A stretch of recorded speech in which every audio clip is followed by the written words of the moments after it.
K&A Custom Crafts on Facebook.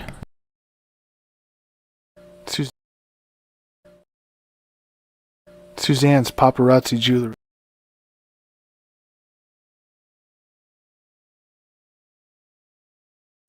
Welcome in, everybody. J-Mac here with you, joined by, we'll bring him up one at a time. I'm going to be joined by, there he is, Big B. How you doing tonight, brother? Hey, I'm doing good.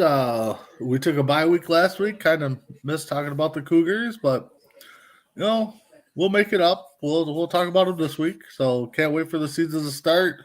About a month and a half, right? Roughly. Exactly a month and a half. Well, about 6 weeks, yeah. April 22nd. All right, can't wait. And just a little announcement I found out after the show 2 weeks ago. We're not going to start in Seattle. We're actually going to start in Portland on April 22nd. So catch us in Portland. That'll be the first game. Change of venue, but still the same day, same time. 6:30, I believe, is going to be kickoff. So we'll probably start our coverage around 6. That's typically what we do, about a half an hour before. Let's bring in the third member of our team right now. Everyone's favorite savory treat, crispy bacon. What's up, everybody? Took a week off, and now we're back. We took our bye week.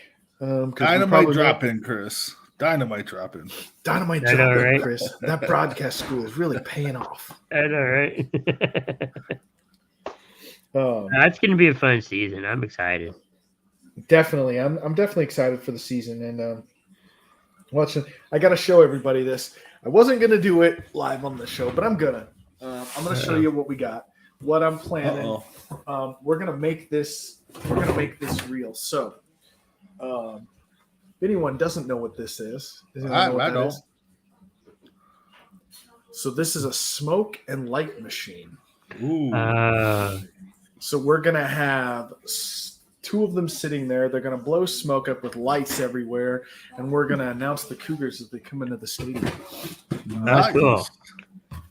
Going to make them feel like they're superstars as they come in. So it's going to be pretty awesome. Can't wait for that. Oh, the girls are going to be pumped. Yeah, that'll be great. I think I'm gonna stop out there actually this week at practice. I may not make it like when they start because I do have something else going on, but I'm going to be out there at some point and finish up the practice. So we'll go out there and get some practice footage as far as that goes, and see where they're at.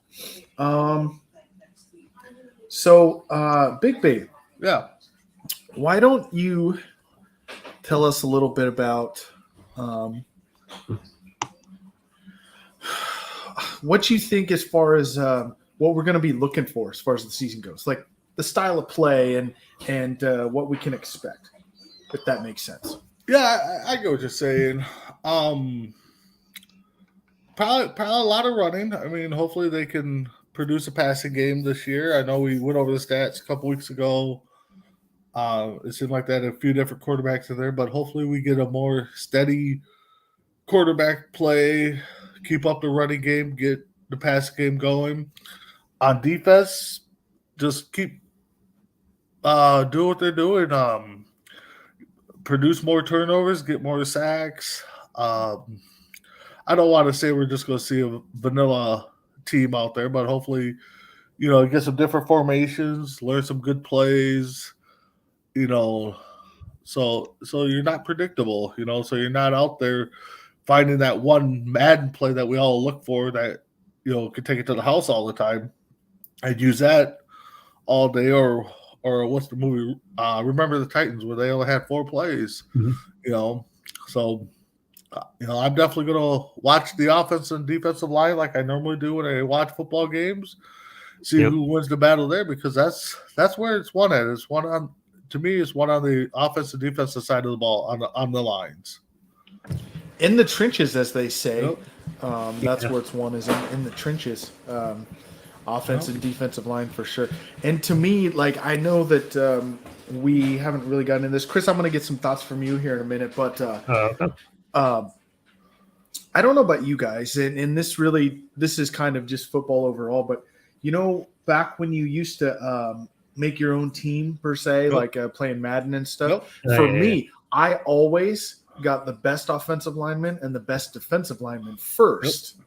And then I went and got all my skill players because honestly, you could take a mediocre quarterback and make them a Pro Bowler by putting them behind a good offensive line. Yep. That's how I feel. I can see that. Yeah. So, Chris, what are your thoughts on the season? What do you think we're going to be? What do you think we're going to be looking for? What's one thing you're really excited about? I think I'm more excited about just getting the season started. I know the team is building up to that point, and I think, like Big B said, we're gonna, maybe start out with a run game off and on, kind of see, set up that, and then maybe lead up to a pass. I don't know, but it's gonna be a good season. It's hard to tell at this point, but Yeah, definitely excited. Going to be a good season, no doubt. And like I said, we're going to be there for all of it. You're going to have your play-by-play. So the first game, 6:30, I believe. Usually around 6:30 is when they start. I think they have to start by 6:30 at the latest, but we usually start our broadcast about a half an hour before. Chris, it's usually when we're set up, right? About a half an hour before the game starts. Yep. And we're kind of taking in the warm-ups and going through all that, kind of giving you some pregame stuff. And then we will have the halftime show, which has not been named yet. Right now, it's just the halftime show. So we haven't really gotten a name on that. The post-game show is called The Fifth Down. We'll have The Fifth Down for you this year. I believe, if I'm not, and correct me if I'm wrong, I could be wrong, Big B, but I believe you and Sarge are more going to take the lead on that Fifth Down show after. We will see. It all depends on my work schedule. So, because you're looking at, you said 6:30 game time. Yeah. So that's 8:30 my 8:30. time. You're looking at what, hour and a half, 2 hour show or game? It's usually closer to 2 hours, honestly. So 2 hours. So that's, you're looking at 10:30 my time. I might be able to sneak on after I work until midnight Central Time. So it might be one of those, where I might sneak on in my office or something. So, but yeah, right. We'll see. We'll try to get on there. Yeah. So watch for that for sure with the Fifth Down, and let's get into a little bit of what I like to do, and again I was practicing this weekend. Yes, I know. It's kind of like when you're a kid and you want to be a rock star, and you kind of practice in the privacy of your own room or wherever in the bathroom. A lot of people sing in the shower, but sometimes when I'm in the shower by myself, I actually practice my play-by-play stuff, just so that, because I want to be comfortable. I don't want to forget what I'm doing out there. And so for me, I'll be there and I'll be like, and they're at the 35-yard line, the line of scrimmage, and here we go. And there's the snap, drop back, roll to the left, roll to the right, looks downfield, hands off to the running back runs. There's an 8-yard gain to the 43-yard line. 2nd and 2 now from the 43-yard line. I'm just practicing that all the time. Looks like Chris you used to do that when you're a kid, play Madden or whatever football game, and hand off to Bo Jackson. Bo Jackson cuts it to the left. He misses a block, cuts it back to the right. 10, 20, so we all do that. We get you, J-Mac. And I want to tell everybody that so last year we had the one camera, and I was trying to run the one camera in the booth by myself while I'm trying to do the play-by-play and do all that. This is going to be completely different this year. I can't show you all of the equipment because I don't have it right next to me, but we have 4 cameras that are going to be field level. Nice. This year. We're going to have the camera up in the booth, which is not going to be ran by me. I already hired an assistant that's going to be running the actual stream of the game up in the booth. So I'm literally just going to get to watch the game out the window and call play-by-play through the computer while they're doing the stream for me, so that I don't really have to be doing that. Chris is going to do stats. He's going to be our stat master this year. So look for that. That'll be great going from that. But like I said, 4 field level cameras. We're also going to have the one in the booth. That'll be the main streaming. And then I have one more camera, which I think is going to do a lot of the action shots. So we're going to get some, like, they're diving into the end zone, and we're going to get some steal shots of them diving into the end zone. And then they'll run that up, and during halftime, we'll pull them up on the screen and show the action shots of the first half. So it's going to be a huge different production this year. A lot more production value. Yeah.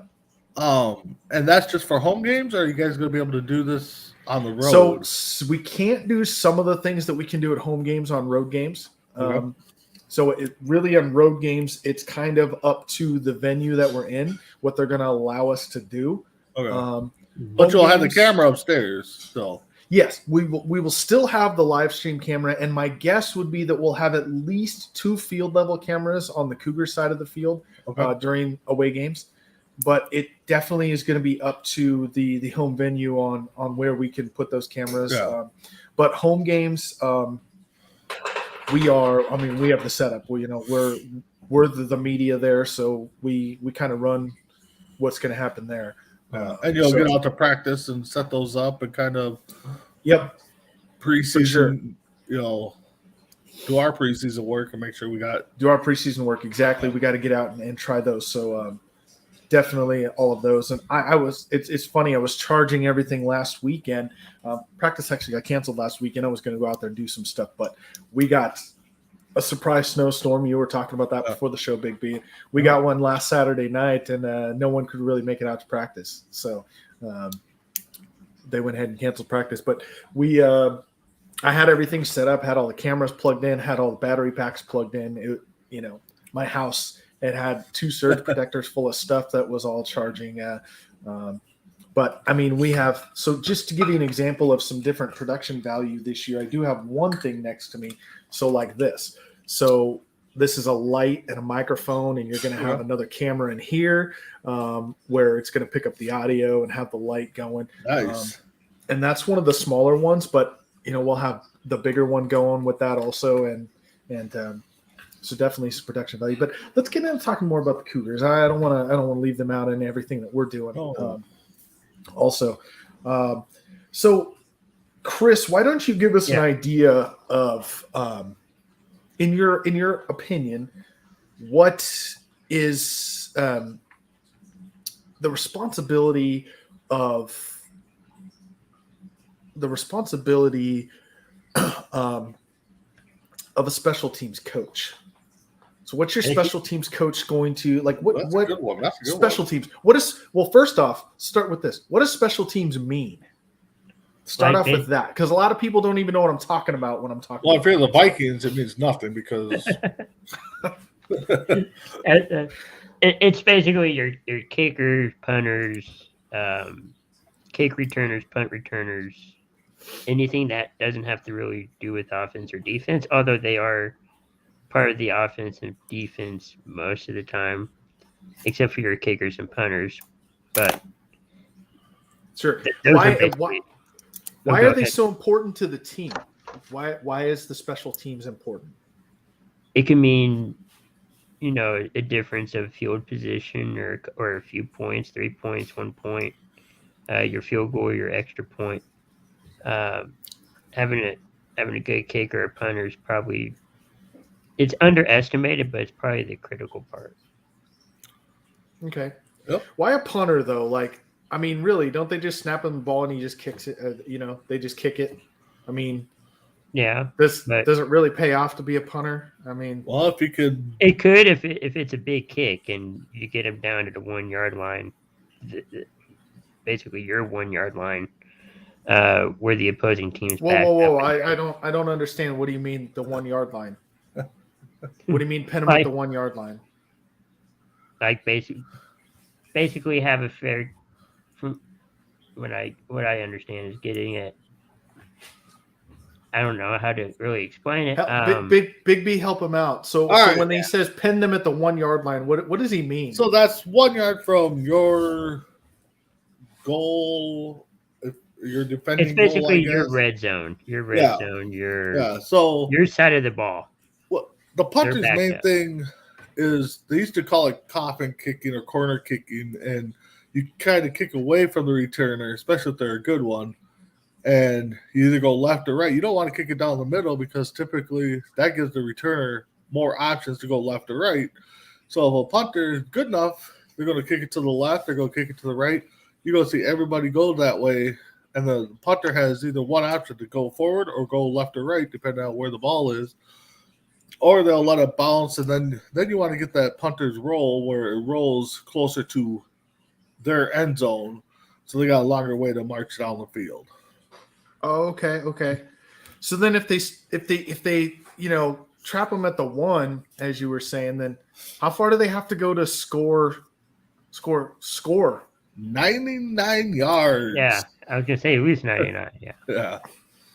99 to okay. get a touchdown. If you want to go field goal, then you're looking at probably 87 yards. I depending on how good your kicker is. Yeah. Okay. Now, what if I'm the guy? What if I'm the person you called him a returner, right? So, what if I'm the returner and I don't I see everyone running at me really fast, and I'm like, I don't want to return the ball, but I don't want to let it roll down to the 1. So how am I going to keep that from happening? So one, you got to watch your eyes on the ball. Then you also got to kind of watch where the players are. So if they're coming at you, if the punter has good hang time, so it kicks it way high and deep, if there's this team down there, what you're going to do is you're going to look both ways, look back up. Hopefully you're still under the ball, and you're going to wave your hand like this. Hopefully catch it. That's the key part, because if you fumble it, it's a live ball, and then you got maybe 2 of your teammates, but you got 6 of the other teammates, their other team trying to get the ball. So yeah, you definitely got to make sure you catch the ball. So when they call it a fair catch, that's when you wave up here. Now what? So I have to wave it above my head though. Like what if I, can I wave it down here? No. Does it have to be as do I have to be obvious about calling for a fair catch? I think it has to be up here, but I think if the ref's watching, you could do that. You can go above it, but I think most of the time when people do that, they're signaling to their team they're letting the ball drop. Okay. So now what makes it a live ball? Does it just so when it hits the ground? No. So I guess what I'm saying is, does it have to be the returner that touches it for it to be a live ball? It could be any of the return team. So somebody gets blocked into it, it's a live ball. The returner muffs it, it's a live ball. Mm-hmm. So yeah, anybody on the return team. Either team can get it. Hopefully it's your team. If it's not a live ball, nobody touches it, and the punting team touches it, it's down where they stop it. Right, and so then they would. So they basically take over from wherever that ball stops and is touched. Yep. Okay. And that could happen theoretically with that 1 yard as well if it stops. Right. Okay. So what? Let's go further into this. I'm actually enjoying this conversation. I think that we're breaking it down where pretty much anyone can understand what you're talking about. So I guess my next question would be break down. Is the ball allowed to go out of bounds on a punt? Is it a penalty? And what is out of bounds? And what is a penalty? It could be out of bounds. That would normally result in a touchback, depending on the league and all that. But it's normally a touchback. I think it goes to the 25. Wait, I don't know. What do you mean by touchback, Chris? Going out of bounds, like you were saying earlier. If it goes out in the end zone, but if it goes out of the sideline, I think the ball is placed where it goes out of bounds on the sideline. Okay. So would that be right? The sideline marker is out of bounds? Yes. Okay. And then so they would get the ball wherever it goes out of bounds then. Right. So if it rolls out at the 5, it'd be placed at the 5-yard line. Okay. And you mentioned touchback. What does that mean? The ball going out into the end zone with the kick, with the kick or the punt. And I think that's placed on the 25, right, Big B? 20. No, I think it's 20. 20? I could be wrong. Okay. Yeah. It's When it's 20 on the on punt. kickoff, when it's on the kickoff, NFL rules they'll put at the 25. I don't really like those NFL rules. I No. am more. Real quick, this is the only thing I'm going to say about this in this whole show. I just want to say, I think that not just the NFL, but also college football, women's football, all of it, they need to adopt the XFL rules for kickoffs. I think that that's the slickest thing I've ever seen. I like it. And they need to do like minor touchbacks and major touchbacks. I think that would change the game entirely. Also, Yeah. if you guys don't know what that is, so in the XFL they've done a thing where you have to basically stand 5 yards away from each other, whether you're the kicking team or the returning whole team, the whole team, except for the except returner. the kicker and the returner. Yeah. Then when he kicks the ball, as soon as the ball is kicked, They cannot move until it's caught. right? They can't move until it's caught by the returner. And then if the ball goes into the end zone, so if it goes out of the back of the end zone, that is, correct me if I'm wrong, but that's a minor touchback, and it goes to the 15-yard line. Okay. And if it just gets into the end zone, it goes to the 35.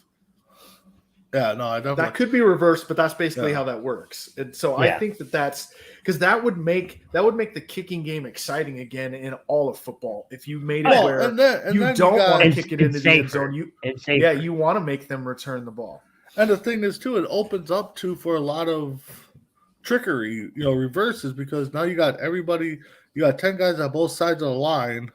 Kicker kicks it, the offensive return guy brings it up. He cuts to the left. You get a speedy guy on the outside coming around, pitch it. You still got everybody behind you blocking. So, I mean, It opens up for definitely more entertaining kicking. I think so. And I was looking at some of the stats that Coach Hoffman sent us this last week, or sent me last week for defense. That we actually had 100-yard interception return last year in the league. Nice. So what does that mean exactly, though, guys? Like, break that down. So what does 100-yard return mean?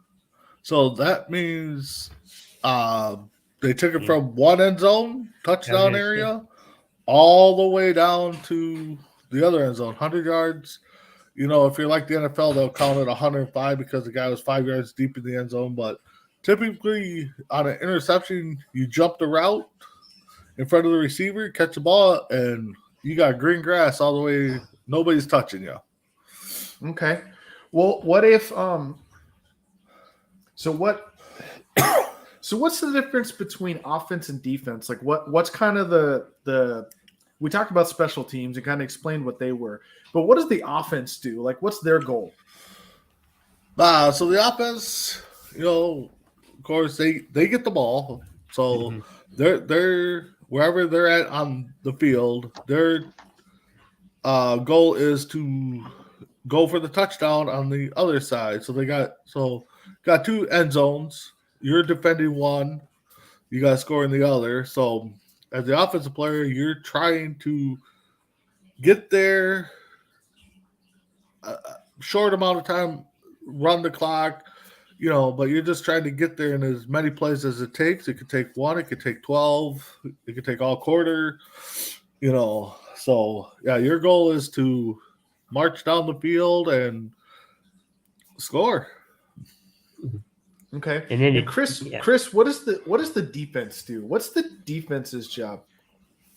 Basically trying to not let the offense score any points. They're trying to, not let them score. Basically, they can do it in different ways. The interceptions, sacking the quarterback, basically tackling the quarterback. There's different ways. Wait, so it's not just tackling the quarterback? Like, what's the difference between tackling someone and sacking someone? I don't understand. Big B, I think it's mainly the same thing, right? All right. So the sack comes when the quarterback has the ball. Right. And typically when they're in a passing formation, This is where the sack comes into play. Your linebackers, maybe a safety, defensive line. Their goal is to try to get to the quarterback before the quarterback gets rid of the ball. So what they do is a sack. If the running back gets the ball, he's trying to score, so you try to stop him, which would be called a tackle. And Adam, no, this is not Arena Football podcast. This is the Women's Professional Oregon Cougars football team podcast. Okay, so a sack, the quarterback has to have it. Yeah. Now, can that happen anywhere on the field? Like if they decide to No, it has to take the happen ball behind. and run down the field? They have to happen behind the line of scrimmage. Once the quarterback crosses that imaginary line where the ball is set, then he's considered a fair game, and it's considered a tackle then. Just a tackle. Okay. All right. No, that was a really good explanation. Thanks for that, Big B. Like, we broke that down pretty well. Definitely some good. Do you see the future of this game? Could you see someday kind of being like the NFL and, there being a combine and drafting players, free agency, that kind of thing? Wow, I hope so. I mean, I don't know. I guess it would have to make the money. I mean, so one, we got to sell the product as players, as the media. We have to sell the product of women playing football for this to work down the road. And I know there's talks down south. I think there's one high school women's league that was publicized a few weeks ago. I think I saw. But for it to blow up, I mean, you got to sell it. The media like us has to promote it. It has to grow. I mean, there's a lot of teams.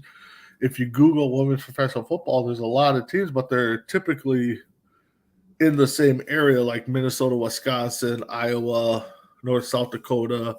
That's where they travel to. I mean, even the Cougars, they're going to go up to Seattle, Colorado, I think, JMac, Utah, so they stay around there. So if we get to that day where there's going to be free agencies, a combine, trades, it definitely starts now. Us. Hate to cut you off, Big B. I'll let you finish your thought, but actually, I have someone that has something to say. And they're going to kind of give us their opinion on why women's football matters in America. Okay. Why it needs to be a big deal. So, why does women's football matter? Why does it matter that women get to play football too? I think that it showcases that women have talents that are unseen a lot of the times, or that are not as valued. And I think that it shows that women can play too. And then it shows kids, little girls, that you can do anything you want to, anything your dream is. That is great. Thank you. Great explanation. Yeah. So definitely, that's why women's sports matter too. And as Coach Hoffman has been quoted saying before, like, we're not just covering women's football, we're covering football. We're covering a professional football team. Yep. And so let's keep that in mind. It looks like Isaiah's watching. Hello, Isaiah. So Isaiah, WFA means Women's Football Alliance. Before you try to guess what WFA means. And Cougars, they're talking about a mountain lion. Just so that we're aware of that also. No, so I think that's great. That women need that opportunity to show those things also. And J-Mac, maybe you remember, but a few weeks ago we talked about the young ladies down south somewhere that actually has a high school league. And I think that's where it has to start. It has to start. The high schools have to start picking up, be like, hey, we want a women's professional football team or a women's high school team, you know, and then go from there. And then the college would have to pick it up somehow. Well, you know the thing about the thing about high school. High school takes a lot. You know, you have to go through the like here in Oregon, it's the OSAA, so it's the Oregon Sports Academics Association, I believe, or Athletics Association. Minnesota. You have to get it the same way. Yeah, you'd have to get it through them. College is a little different because if you go to the right college, you can start any club you want in the college. Yeah, that's true. As long as you have the backing to do it. Now, the tricky part of that is you have to have teams to compete against. So you can't just say we're starting, this. And I'll use one in the 90s that became a big part of college athletics is Ultimate Frisbee. Yep. Ultimate Frisbee was never a college sport until 4 or 5 colleges got together and said, hey, we're willing to travel and play each other in this new sport. And actually, you guys won't believe this one. And I promise you to look it up. And it's true if you look it up on Google. Cornhole is now a collegiate sport. Yep. That would not surprise me. Enough people from colleges that decided they wanted to travel and do it together. So, I mean, you can do anything you want in college. You just have to have the backing to do it, for sure. So if you got 4 or 5 colleges that said, yeah, let's put on a women's, a women's football league, it would catch on and you could get it to other colleges. And so, and then, you're right. Mean, the middle school level, the high school level. Yeah. They're kind of, I am not going to say going that way, but I mean, you got women's rugby, I think, in most colleges. So, I mean, they're getting those sports up there. So, for sure. If we ever get to that point, and hopefully we get to see it where women's professional football or football in general on the high school and college level is big, sky's the limit. Yes, I think that matters. Definitely something we should all be behind more in pushing, because it's just. I got a question actually that just kind of popped in my head. Your special guest there, if she'd go back in time, would she play professional football? Well, she's not standing here anymore, so I can't ask her. Well, I'll have to ask her if she steps to the back of the room. The question that they asked you was, if you could go back in time and there was football in high school, would you have played for women? I played in college, yes. So yes is the answer. Right. So there we go. Yes, for sure. And then, that brings me to my next point is like all this all starts at the young age. Like, I think we get too wrapped up in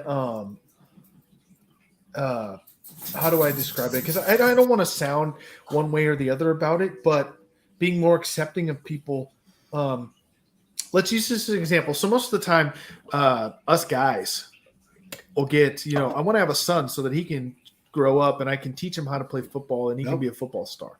Well, why can't we think that about our daughters too? Yeah. I mean, why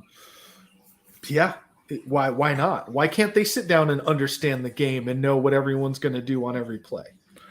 They might want to learn just like anyone else does. I can tell you, growing up and playing schoolyard football, I had my cousins, we lived nearby each other.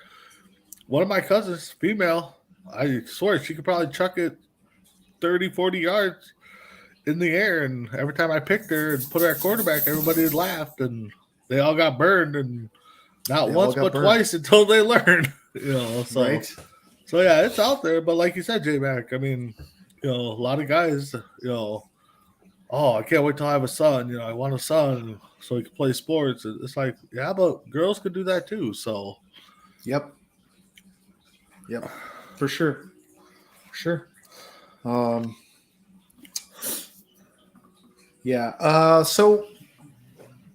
let's see what else we've gone through when offense is, defense, special teams.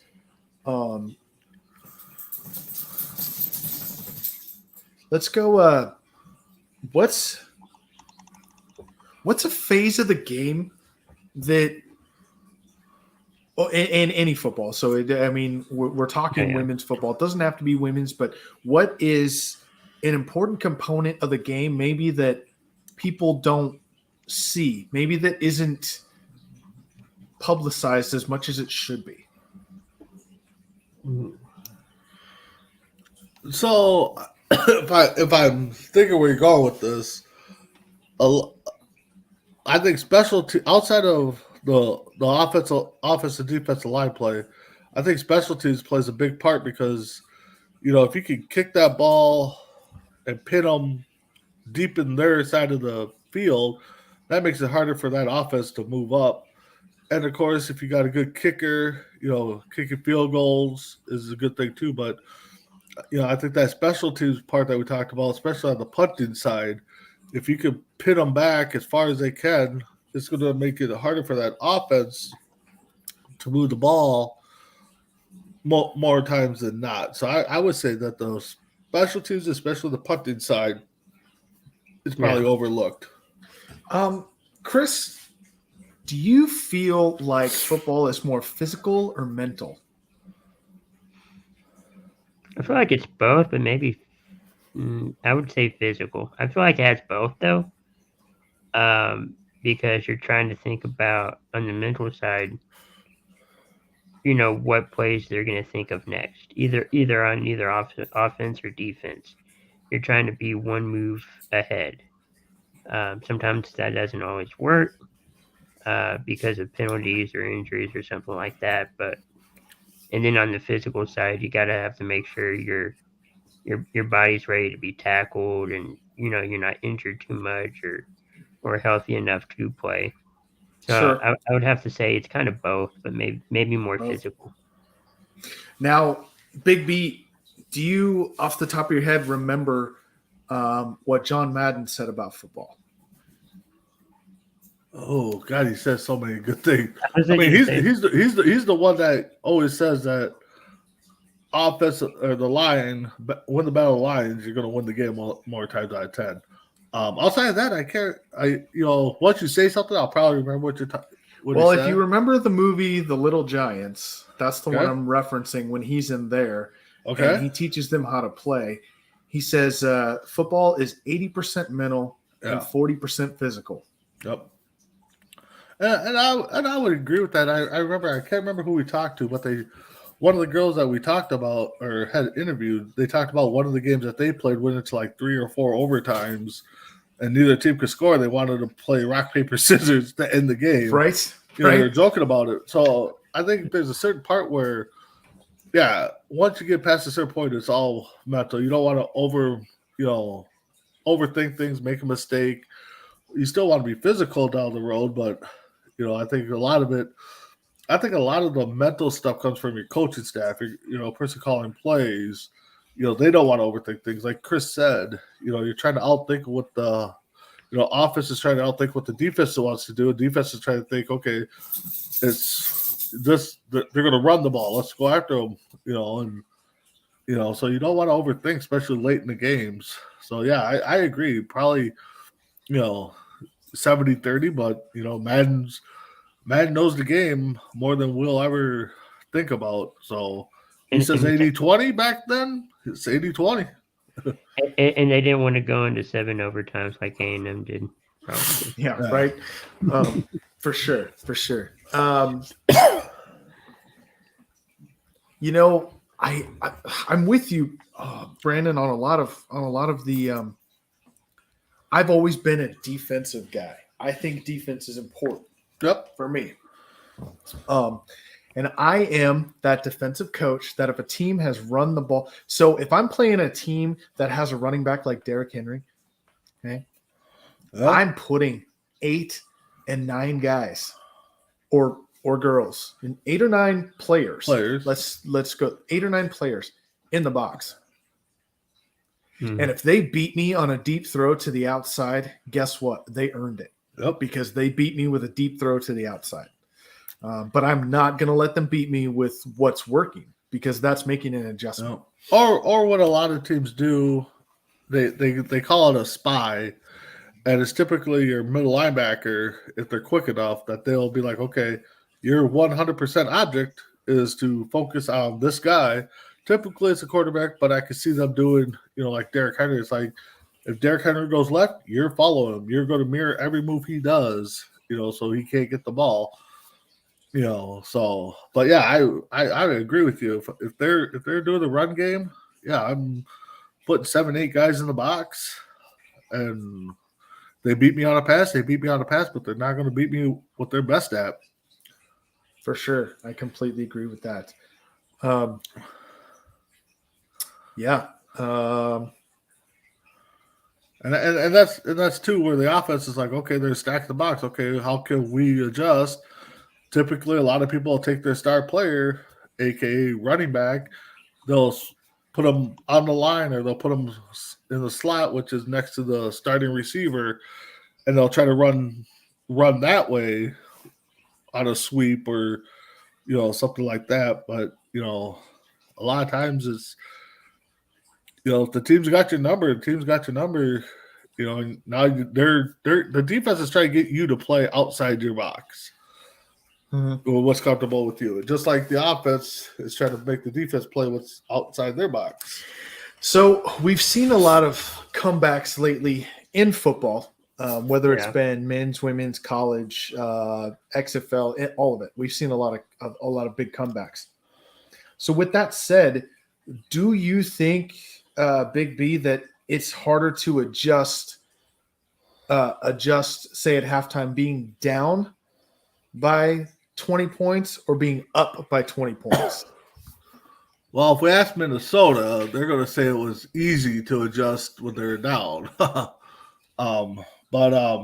I think it's kind of hard to adjust when you're down because, one, your team's, especially if you go with a big deficit at halftime, like you said, 20 points, it's like, okay, how do we get back? The offense ain't moving the ball. Defense ain't stopping anybody. So you almost have to, maybe just not talk about it and just keep going at your game. Maybe make a few adjustments here. The movie Remember the Titans is a good one because they went into halftime down in the big game, and Coach Boone is like, okay, you're playing the rest of the game both sides. You're playing the rest of the game both sides, and we're going to call the plays this way. Sometimes it works, sometimes it doesn't, but I think being down, I think definitely is a harder comeback. Okay. Personally, for me, I could see being down being a harder comeback, but I think you struggle when you're winning by 20, say in the fourth quarter, 10 minutes left, and you're like, do I keep my foot on the gas or do I start just running the ball to run the clock out?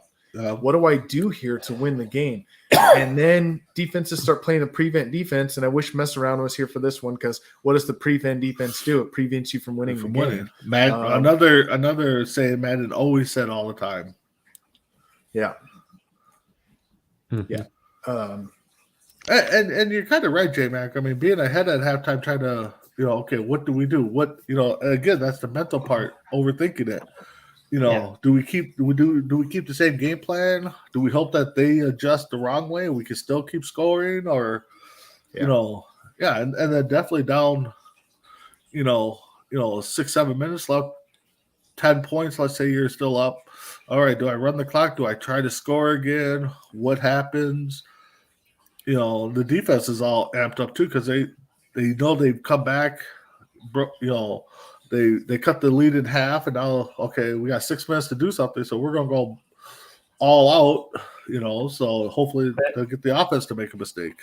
But also, too, it's also key if you have the lead, you don't want to leave too much time on the clock because then the other team completely agree.